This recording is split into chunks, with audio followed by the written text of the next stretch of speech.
Billionaire found his maid eating from the trash, but her truth broke his heart.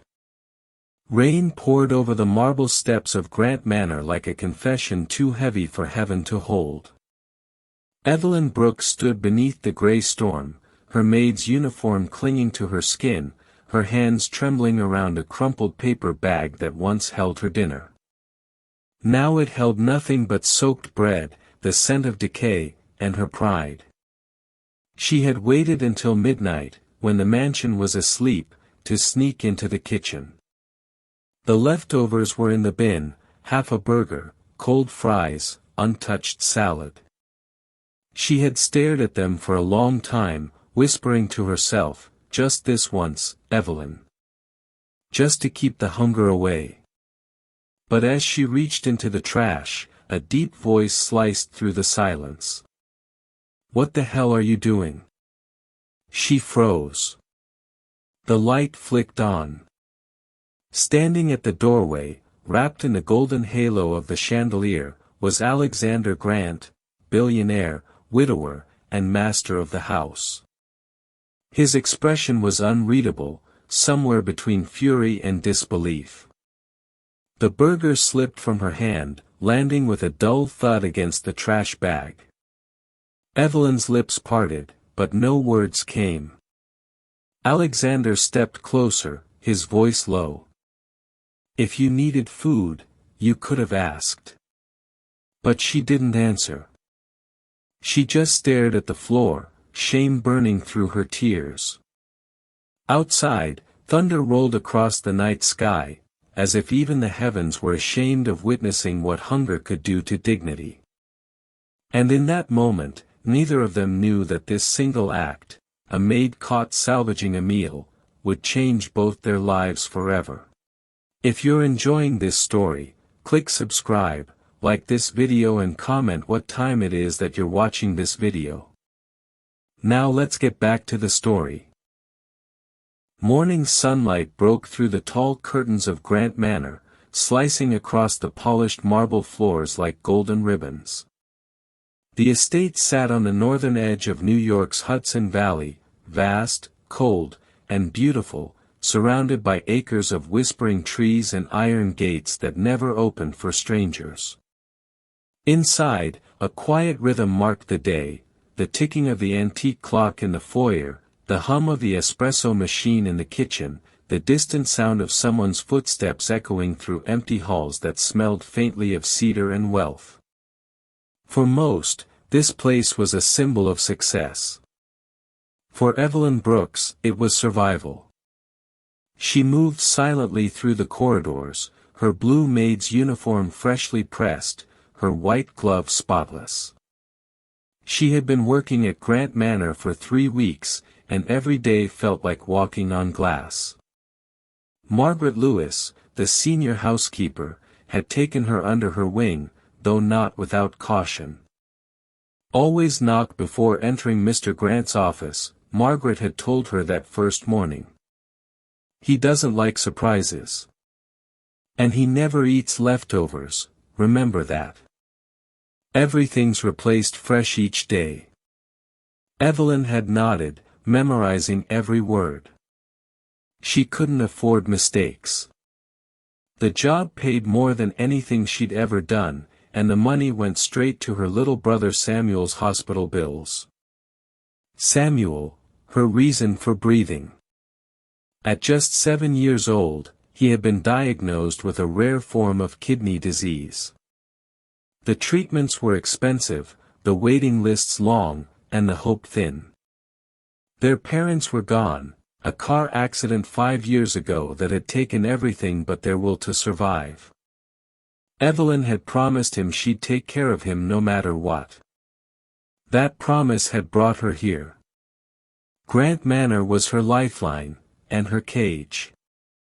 Alexander Grant, the man whose name was carved into the estate's wrought iron gates, was as precise as the clocks he collected. At 45, he was the kind of man whose silence spoke louder than words. Every morning at 6:30, he descended the grand staircase in a tailored suit, reading the Financial Times before breakfast. He had inherited his fortune from his late father, a shipping magnate who built empires and broke people with equal ease. Alexander had doubled that fortune through ruthless investments and an uncanny ability to predict failure in others. He didn't believe in luck, only discipline. He didn't believe in charity, only efficiency. And he certainly didn't believe in sentiment. But he believed in control. The staff learned that quickly. Meals were scheduled, rooms cleaned to exact specifications, and no one dared disturb him in his study. To Evelyn, he was a distant shadow, someone she saw in glimpses, like a portrait that never moved. Yet, there was something about him that unsettled her. Not fear, exactly. Pity, maybe. Because despite his wealth, Alexander Grant always looked like a man waiting for something he'd already lost. That morning, as Evelyn polished the silver tray in the dining room, Margaret entered, carrying a list. "Mr. Grant's leaving for the city this afternoon," she said briskly. "He has meetings all day. Make sure his lunch is ready before he goes. The chef's preparing salmon, but he won't touch it if it's dry." Evelyn smiled faintly. Understood. Margaret's expression softened. She had grown fond of the quiet young woman who worked harder than anyone and spoke less than most. There was a steadiness in Evelyn, a kind of grace that came from pain well hidden. "You holding up all right, dear?" she asked gently. Evelyn hesitated. "Yes, ma'am. Just tired, that's all." Hum. Margaret folded her arms. "You look thinner than when you started. You eat enough?" Evelyn forced a smile. "Yes, I do." It was a lie, one of many she told to keep the world from seeing how close to the edge she was. She'd been skipping meals so Samuel could have enough. Her small apartment near the Bronx barely had running heat, and whatever she earned, she sent away before thinking of herself. Hunger had become a quiet companion, one she never complained about. By noon, the mansion settled into its usual quiet. Alexander had left for Manhattan in his black Bentley, and the staff went about their duties with practiced precision. Evelyn took the opportunity to tidy his office, a room lined with shelves of law books and framed photos of ships cutting through stormy seas. On the desk sat a single silver frame. Inside it, a photograph of a woman, elegant, smiling, her eyes the color of morning. Evelyn paused, dusting gently around it. She didn't know who she was, but she could feel something unspoken in the picture, a ghost of warmth in a house made of ice. She was his wife, Margaret said softly from the doorway. Passed away 5 years ago. Evelyn turned, startled. "Oh. I didn't mean to." "It's all right," Margaret said. "You couldn't know." She sighed. "Mr. Grant hasn't been the same since. He built higher walls than this house has." Evelyn looked again at the photograph. "She must have been kind." Margaret nodded. "She was. And he was too, once." The older woman left, her footsteps fading, leaving Evelyn alone with the echo of that word, once. Evening came slow and heavy, wrapping the mansion in silence. Alexander had returned late, his shoes wet from rain, his mind still buried in numbers and deals. Evelyn watched from the kitchen as he entered, his face unreadable. He nodded briefly to Margaret and disappeared up the staircase without a word. "Don't take it personal," Margaret murmured. "That's just who he is." Evelyn smiled weakly. "I don't." But she did. She couldn't help but wonder what it felt like to live behind eyes that never softened, to eat meals alone at a table that could seat 12, to own everything yet be starving for something else entirely. When the staff retired for the night, Evelyn stayed behind to finish cleaning. The rain outside had started again, a cold, relentless rhythm tapping against the windows. In the kitchen, she stared at the leftovers from Alexander's dinner, untouched salmon, roasted potatoes, and a slice of bread so soft it still smelled of butter. Her stomach twisted. She thought of Samuel, how his voice had sounded weaker on the phone that afternoon.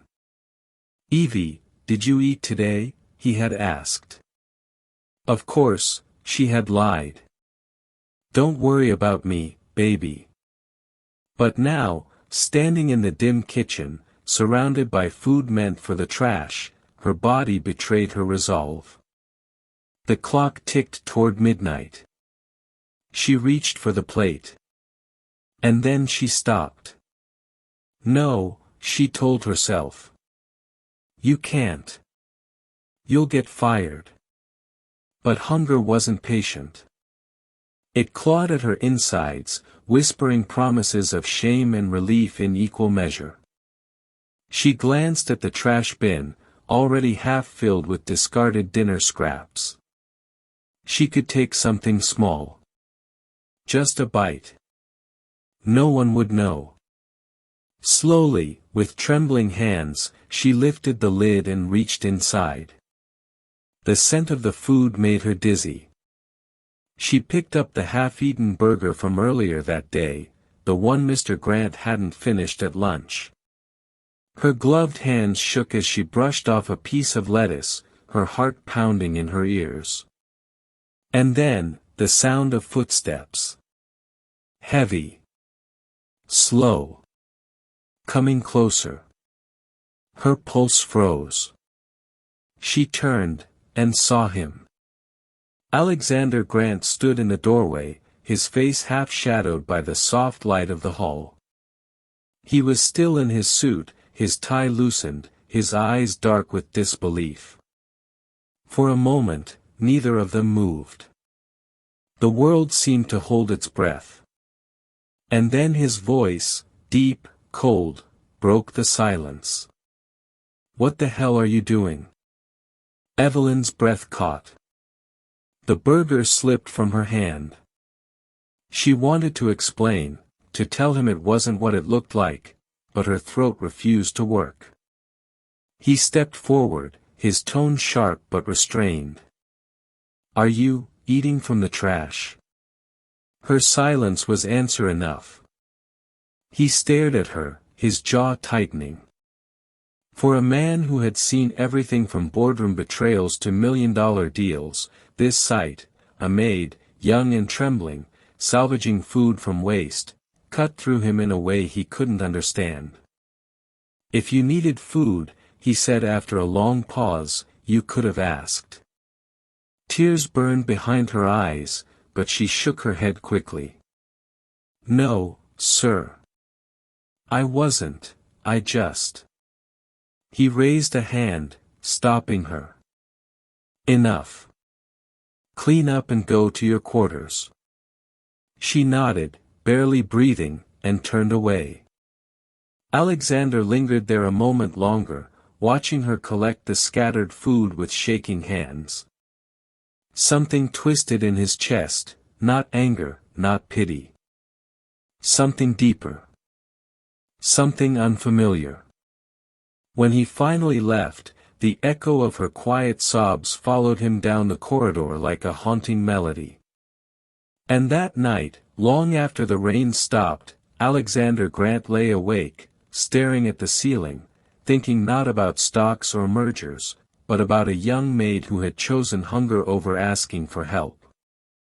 The morning after the confrontation felt colder, though the sun rose bright over the Hudson. The mansion seemed quieter than usual, as if every chandelier and column had witnessed something it couldn't unsee. Evelyn woke early, her eyes swollen from crying. She had barely slept, replaying every second of what happened, every word Alexander had spoken. If you needed food, you could have asked. The sentence echoed in her head like a punishment. She had thought about packing her things and leaving before dawn, but Samuel's face stopped her. His hospital bill was due next week. If she quit, he wouldn't get treatment. Pride had already cost her enough, she couldn't let it take his life, too. So she put on her uniform, tied her apron, and stepped back into the mansion as if nothing had happened. But everything had changed. In his study, Alexander Grant sat at his desk, staring blankly at the untouched breakfast before him. His assistant, Grace Turner, had just arrived, efficient as always, carrying a tablet loaded with appointments. "You have a 10 a.m. conference call with the London branch," Grace said. "Then lunch with the board at the Manhattan office. Should I confirm the car for 9:30? Alexander didn't respond right away. He was looking out the window, toward the gardens where Evelyn now worked, sweeping the wet leaves from the path. Grace noticed his distraction. "Sir." He blinked, pulling himself back. "Yes. Confirm it." But his eyes drifted again, betraying his thoughts. Grace followed his gaze. "That's the new maid, right? Evelyn Brooks?" "Yes. She seems quiet. Hard-working." Grace hesitated. Did she do something wrong? Alexander exhaled. "No. Not wrong. Just, desperate." Grace tilted her head. "Desperate?" He said nothing more. But his mind was replaying the image, her thin frame shaking as she reached into the trash, the look of humiliation when he spoke. It had disturbed him more than he cared to admit. Later that morning, Margaret entered the study carrying the staff's weekly report. "Good morning, sir," she said politely. He nodded. "Margaret, how long has the new maid been here?"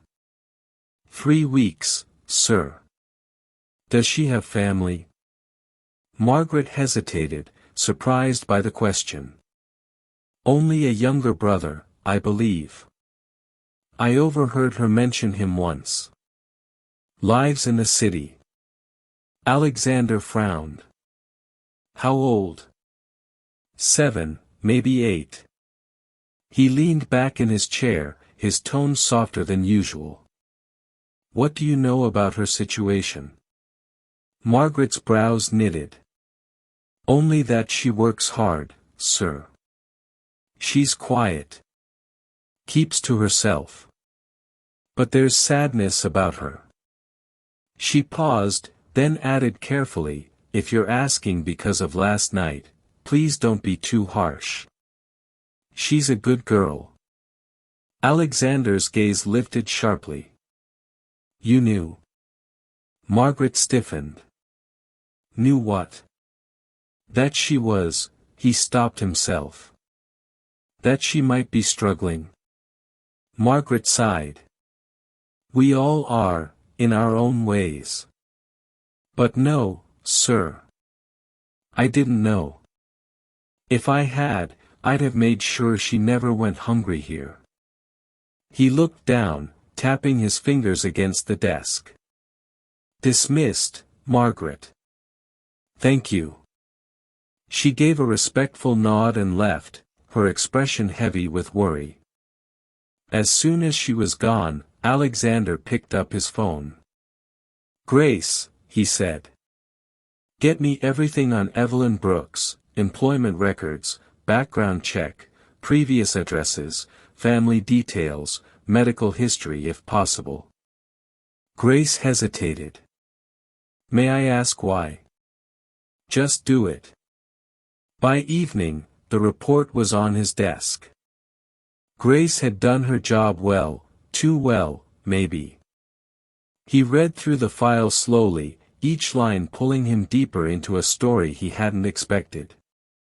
Evelyn Brooks, age 24. Born in Baltimore. Parents deceased, car accident, 2019. No college education. High school diploma with honors. Previous jobs, waitress, laundromat attendant, hotel cleaner. Current guardian to Samuel Brooks, age 7, diagnosed with stage 3 chronic kidney disease. Medical bills, thousands owed. Residence, low-income housing, Bronx. Emergency contact, none. Alexander sat back, the papers trembling slightly in his hand. For a moment, the walls of his office seemed to close in on him. All his wealth, all his control, and yet here was someone working under his roof who could barely afford to eat. He stood abruptly, walking to the window. Rain had started again, pattering against the glass. He imagined Evelyn out there, taking the subway after work, sitting beside strangers who didn't know her name or her story. He didn't know why it bothered him so much. But it did. That night, when the staff left and the mansion returned to silence, Alexander found himself in the kitchen. He poured a glass of water, his eyes drifting to the refrigerator, neatly stocked with food, most of it destined for the trash after a day. He thought of Evelyn again, her trembling hands, her refusal to look at him. If you needed food, you could have asked. But she hadn't. Because pride could be crueler than hunger. He turned off the kitchen light and went upstairs. But he didn't sleep. The next morning, Evelyn was scrubbing the grand staircase when she saw a shadow fall across the marble steps. She looked up, and froze. Alexander Grant was standing there, watching her. Her heart jumped. "Good morning, sir." He nodded, his face unreadable. "Good morning." For a moment, neither spoke. The air between them felt heavy, fragile. Then he said quietly, "Join me in the study when you're done." Her stomach dropped. "Why yes, sir."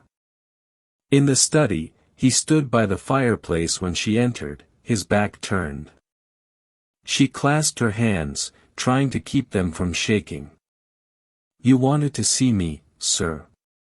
He turned, his eyes softer than before. "Sit down, Miss Brooks." She hesitated but obeyed, perching on the edge of the leather chair. He studied her face, pale, tired, but proud. "I won't repeat what I saw that night," he said finally. "But I need to understand why." She swallowed hard. "It won't happen again, sir." "That's not what I asked." Her voice wavered. "It's not what it looked like. I didn't want to waste good food." "You were hungry." She looked away. "It doesn't matter." "It does to me." That stopped her. She looked up, confused. "Why?" He didn't answer immediately. "Because I built this house, this company, this life, and somehow, under my roof, someone who works 12 hours a day feels she has to eat from the trash." Evelyn's eyes filled with tears. "I wasn't asking for pity." "I'm not offering pity," he said gently. "I'm offering truth. You shouldn't have to live like that." She bit her lip, trying to steady her voice. "I didn't mean to embarrass you, sir. I can't afford much right now." He studied her closely. "It's your brother, isn't it?" Her eyes widened. "How do you?" "I looked into your file," he said softly. I know about his condition. Her tears spilled over now. Please don't fire me. He shook his head. I'm not firing you. I'm asking what you need. She blinked, stunned. What I need? Yes. What will it take to make sure your brother gets treatment? She stared at him, unable to speak. I don't know. The hospital bills they're too much. He nodded slowly. Then we'll find out. Together. Her voice broke. Why would you do that for me? He looked away, toward the window where the rain had started again. Because once, someone I loved got sick. And I had all the money in the world, but I still lost her. The silence that followed was heavy, filled with understanding neither could name. Finally, she whispered, I don't want your charity. He met her gaze. It's not charity. It's correction. Correction. For letting someone under my care go hungry. Evelyn lowered her eyes, her shoulders trembling. Thank you, she whispered, though the words tasted strange in her mouth, gratitude mixed with disbelief.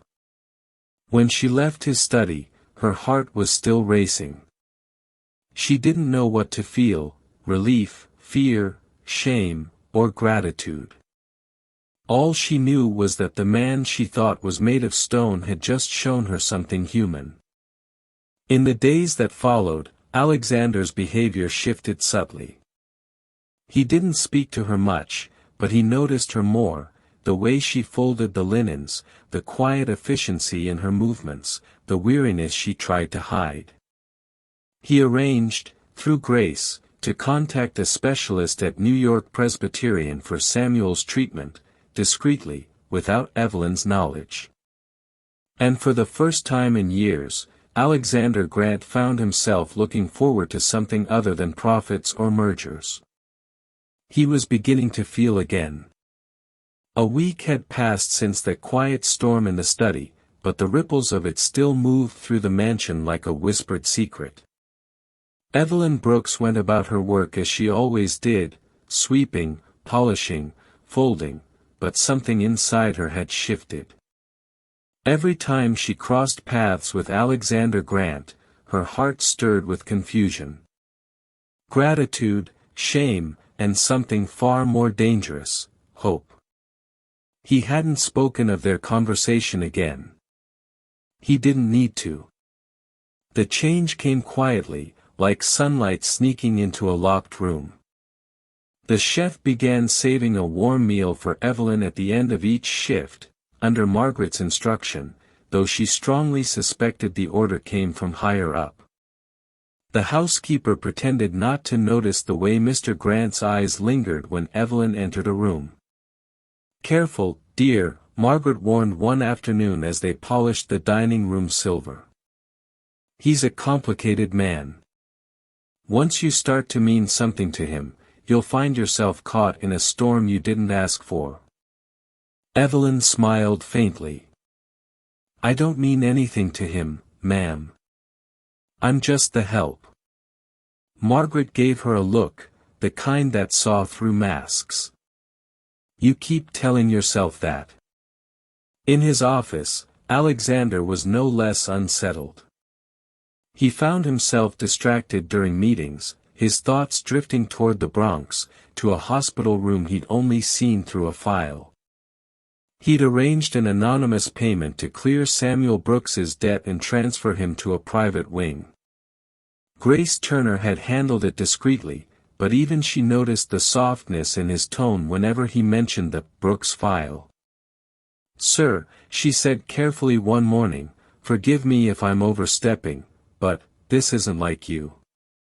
He didn't look up from his desk. What isn't? Caring.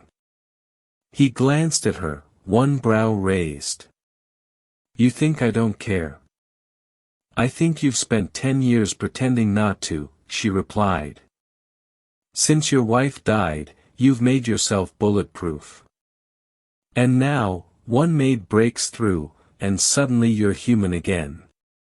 He leaned back in his chair, his jaw tightening. This isn't about sentiment. No, she said softly. It's about guilt. He didn't respond, but the flicker in his eyes betrayed her accuracy.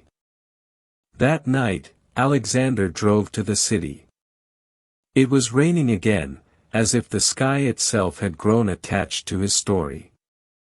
The streets shimmered under the glow of traffic lights, reflections rippling like memories in a restless sea. He parked across from Bronx General Hospital, watching people hurry in and out beneath umbrellas. He wasn't sure what he expected to see, maybe a glimpse of the boy whose name had begun to occupy too much space in his mind. Through the glass doors, he saw a nurse pushing a wheelchair. In it sat a thin boy with dark curls and a face so fragile it looked carved from glass. The nurse was talking, but Samuel was smiling, a tired, brave smile. Alexander's chest tightened. He had seen that same smile once before, years ago, on his wife's face, the night before she died. She'd told him, "Money can't fix everything, Alex. Sometimes it just buys you better walls to hide behind." He hadn't understood then. He did now. He sat there for a long time, rain pattering softly on the windshield, before finally driving away. The next morning, Evelyn arrived late to the mansion, her face pale and eyes red. She apologized immediately. "I'm sorry, Mrs. Lewis. Samuel had another bad night." Margaret's expression softened. "Is he all right?" "The doctor says he might get moved to a better facility," Evelyn said quietly. "I don't know how, someone paid his bills. I keep asking who, but the hospital won't say." Margaret paused, studying her. "And you don't have a guess?" Evelyn hesitated. Her mind went straight to Alexander, but she shook the thought away. It couldn't be. Why would a man like that care about someone like her? "No," she whispered. "I don't." That afternoon, as she was cleaning the upstairs hallway, she saw Alexander's office door slightly ajar. Voices drifted out, his and Grace's. "She'll find out eventually," Grace was saying. "She doesn't need to," Alexander replied. "She's proud. If she knows, she'll refuse the help." Evelyn froze, her heart slamming against her ribs. "Still," Grace continued, "you can't hide this forever. She deserves to know." Alexander's voice softened. "Deserves, yes. But if my name keeps her brother alive, I'll carry that secret." Evelyn's breath caught. She backed away silently, her cleaning cloth clutched tight in her trembling hands. He had done it. He was the one who saved Samuel. But instead of gratitude, she felt something unexpected, anger. Because pity, even when wrapped in kindness, still felt like a wound. That evening, she waited until the mansion had quieted. Then she knocked on his office door. "Come in," he said. She stepped inside, her face pale but her voice steady. "Why didn't you tell me?" He looked up, startled. "Tell you what?" "That you paid for my brother's treatment." He set down his pen, sighing softly. "You weren't supposed to know." "Why?" she demanded. "So I could feel indebted to you without realizing it." His brow furrowed. "That's not what this is." "Then what is it?" she said, her voice cracking. "You don't even know me," Mr. Grant. You don't owe me anything. I didn't do it because I owed you, he said quietly. I did it because no one should have to beg for dignity. Tears welled in her eyes. You don't understand. I've spent my whole life fighting for what little I have. When people give you things out of pity, they take something with it, your pride. He stood, his expression unreadable. Evelyn, this isn't about pride. It's about compassion. She shook her head, backing away. Compassion from a man who throws away meals worth more than I make in a day. Her words hit him like glass. I didn't ask for your help, she whispered. And I won't accept it again. Before he could respond, she turned and fled, her footsteps echoing through the marble hall. Alexander sank into his chair, his heart pounding. Her words replayed in his mind, sharp, raw, and true. For years, he had built his empire on logic, on control. But compassion was chaos. It made you feel. It made you remember. And now, he couldn't stop remembering. For the next few days, Evelyn avoided him completely. She did her duties in silence, her eyes always downcast. The mansion felt heavier, lonelier, as though her absence from his gaze had stolen the light. Grace noticed. You let her go too long without an answer, she said. She doesn't want answers, Alexander replied. She wants equality. Then give it to her, Grace said softly. You have the power to lift people, not just pay them. He looked at her, really looked. For the first time, he realized Grace wasn't talking about Evelyn alone. She was talking about him, too. A week later, Alexander called Evelyn into his office once more. She stood stiffly, ready for dismissal. But instead, he slid a folder across the desk. This is a proposal, he said. A new initiative under the Grant Foundation, housing and medical aid for working families in the service sector. I want you to run it. She blinked. Run it? I'm a maid. You're a survivor, he said simply. And survivors know what others need better than any executive. She hesitated, her voice breaking. Why me? He smiled faintly, the first real smile she'd ever seen from him. Because when I look at you, I see the person I wish I'd been when life fell apart. Tears welled in her eyes again, but this time, they didn't fall from shame, they fell from recognition. You don't have to say yes now, he added softly. Just think about it. She nodded, unable to speak. As she turned to leave, he said one more thing, quiet, almost to himself.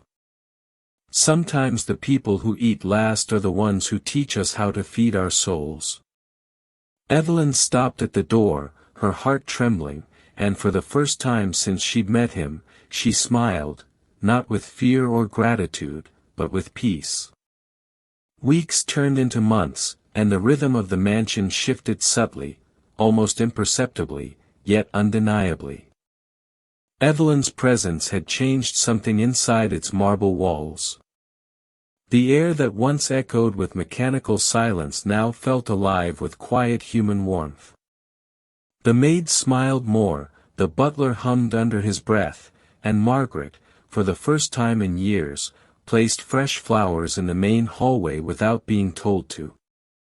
But for Alexander Grant, the transformation was slower, and deeper. He sat in his study one late evening, his reflection mirrored in the floor-to-ceiling windows. The city skyline blinked in the distance like a restless constellation. In his hand, a letter trembled, an envelope stamped with the name of a hospital in Brooklyn.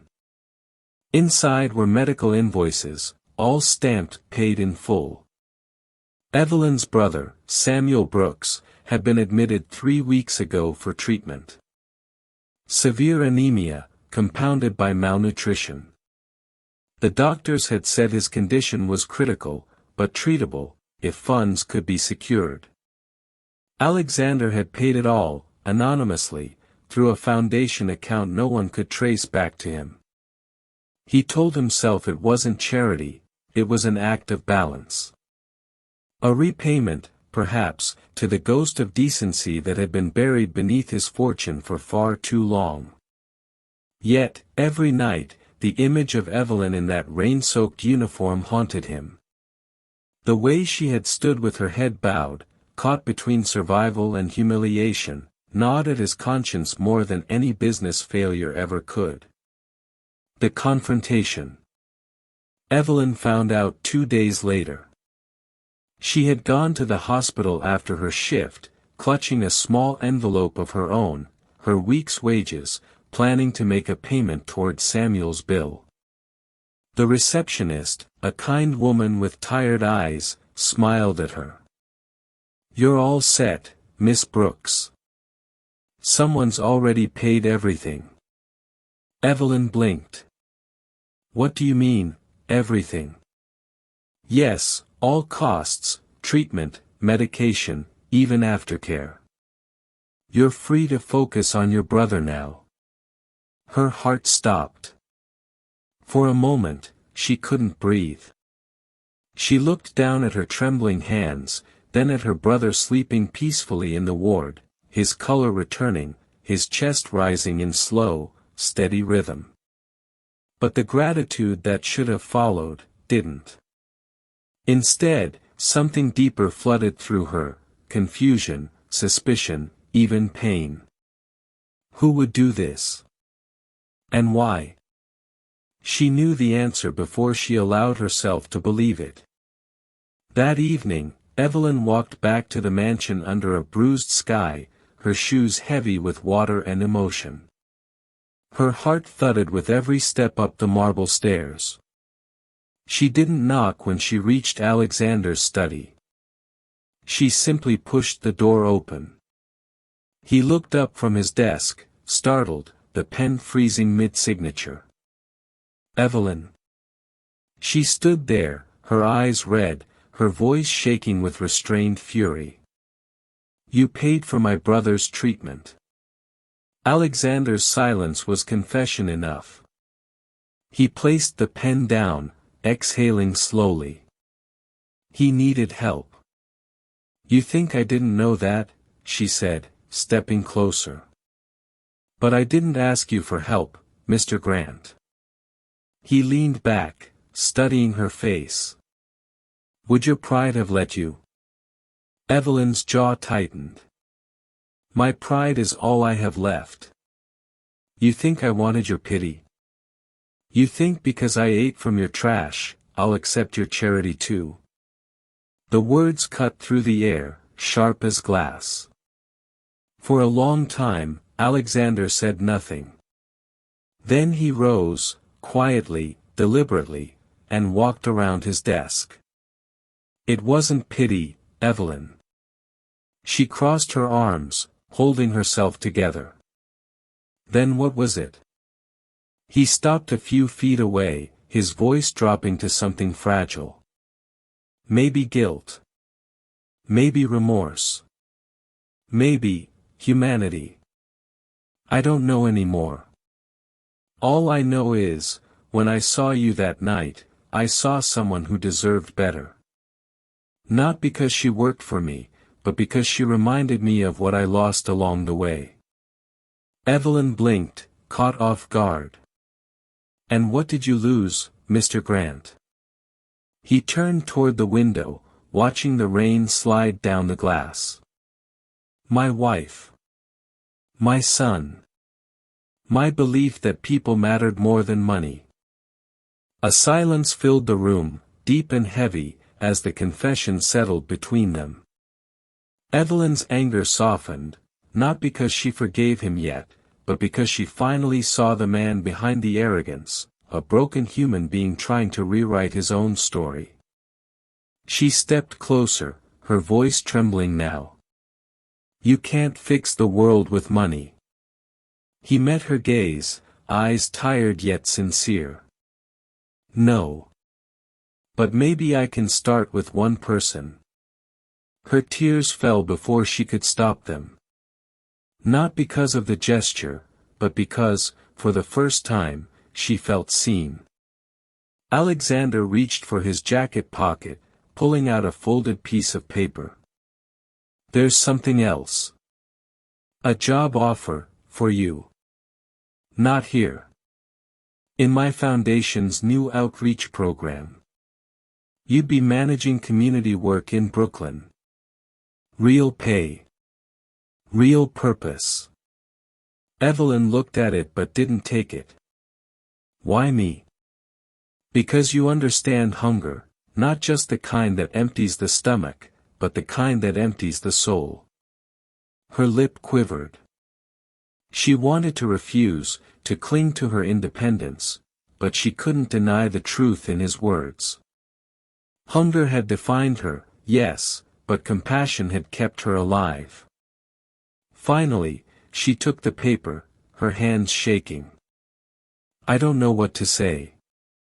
Alexander smiled faintly. "Say you'll take the chance. That's all I need." That night, Evelyn stood outside the mansion again, looking up at its glowing windows. Rain drizzled softly, but this time it felt cleansing, not cold.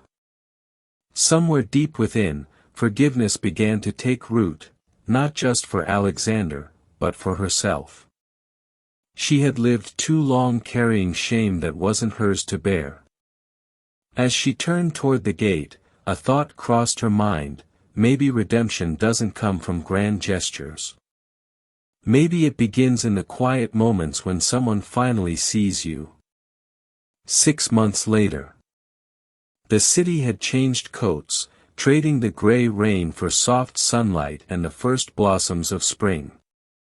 Brooklyn's skyline shimmered faintly against the Hudson, and beneath it, the once abandoned community center on Ashworth Street now pulsed with new life. Children's laughter filled the courtyard. Volunteers carried boxes of food. And in the heart of it all stood Evelyn Brooks, clipboard in hand, directing the chaos with grace. Her eyes, once dimmed by exhaustion, now carried purpose. Her clothes were simple but dignified, a crisp white blouse, jeans rolled neatly at the ankle, and a name badge that read: Evelyn Brooks, Outreach Program Director, Grant Foundation. The name had taken her months to say without disbelief. She hadn't seen Alexander Grant since the day he handed her the offer letter. She'd accepted it reluctantly, thinking she would only stay until Samuel fully recovered. But something unexpected happened. She found joy in the work. She helped feed families like hers, mentored young single mothers, and visited shelters on weekends. Slowly, she became a symbol of quiet resilience, proof that even broken beginnings could bloom again. Samuel, now healthier and stronger, attended a nearby school and often ran through the center halls with his new friends. Whenever he laughed, Evelyn felt something inside her mend. Still, there were nights she thought about Alexander, the man whose wealth had once built walls but now built hope. She'd seen articles about him in the papers: Billionaire launches Grant Foundation to combat urban hunger. But he'd never taken credit for her story. Not once. And she had never gone back to the mansion. One morning, as she was sorting donations in her small office, a letter arrived. The envelope was embossed with gold edges, sealed with a familiar G. Evelyn hesitated before opening it. Inside was a handwritten note. Evelyn. It's been a while. The Foundation's first anniversary gala is tomorrow evening at the Manor. I'd be honored if you could attend. Alexander. Her heart skipped. She hadn't stepped into that world since the night of their confrontation, the night that changed everything. She almost said no. But Samuel, grinning from behind her chair, said, "You should go, Evie. Maybe he just wants to say thank you." And somehow, that was reason enough. The Grant Manor glowed like a cathedral of glass and gold when she arrived the next evening. Elegant guests filled the halls, waiters moved like ghosts in black suits, and a string quartet played softly near the grand staircase. Evelyn walked in quietly, feeling out of place in her modest navy dress. But when heads turned toward her, it wasn't with judgment, it was admiration. People whispered her name. "That's her. The director. The one who turned the Ashworth Center around." She tried to hide a blush, clutching her small purse. Then, across the room, she saw him. Alexander Grant stood by the piano, older perhaps, but lighter somehow, his eyes less stormy, his smile genuine. He noticed her instantly. He crossed the floor through the crowd, stopping only a few feet away. "You came." Evelyn smiled softly. "You invited me. And yet I wasn't sure you'd say yes." "I almost didn't," she admitted. "But then I remembered, this started with both of us trying to fix something broken." Alexander nodded, emotion flickering in his eyes. "And did we?" Evelyn looked around, at the people, the laughter, the hope that now filled the same house where shame once lived. "I think we did." They stood in silence for a moment, surrounded by the hum of conversation. It wasn't romantic, not in the cinematic sense, but it was profoundly human. He handed her a champagne glass. "To second chances," he said. She clinked hers softly against his. "To forgiveness." As the night went on, Alexander took the stage to speak. Cameras flashed, journalists scribbled notes, and the crowd quieted as his voice filled the hall. A year ago, this foundation was just an idea. But ideas mean nothing without people, people who remind us of our shared humanity. Tonight, I dedicate this foundation to someone who taught me that compassion is the truest form of wealth. He turned, eyes meeting hers across the room. To Evelyn Brooks, who reminded me what it means to be human again. The applause was thunderous. Evelyn froze, tears glistening in her eyes as every guest rose to their feet. It wasn't fame she felt, it was peace. The kind that comes when pain finally finds its purpose. Later that night, as the guests departed and the mansion quieted, Evelyn found herself once more on the marble steps where everything had begun. The rain had started again, soft and warm this time. Alexander stood beside her, no longer her employer, just a man, finally free of his own ghosts. "You know," she said, smiling faintly, "it's strange. The night you found me here, I thought my life was over. And that same night," he replied, "I realized mine hadn't even started." They both laughed gently, not the laughter of wealth or success, but of survival. "What now?" she asked. "Now," he said, looking toward the city lights, "we keep building. You in the field, me behind the scenes. And maybe one day, no one will ever have to eat from the trash again." She nodded, looking up at the sky. "That's a dream worth fighting for." As she walked away down the wet driveway, her reflection rippled in every puddle, not the broken maid he'd once found, but a woman reborn through compassion, courage, and faith.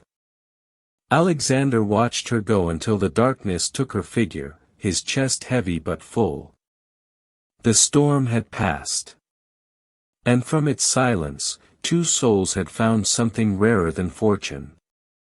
Forgiveness and hope. Thank you for watching this story to the end. If you enjoyed this story, you will surely love the next one. It's as crazier and more intriguing as you can ever imagine. So do check it out. Click on the image showing on your screen right now to watch the next one. Don't forget to subscribe, and I'll see you in the next one. Bye for now.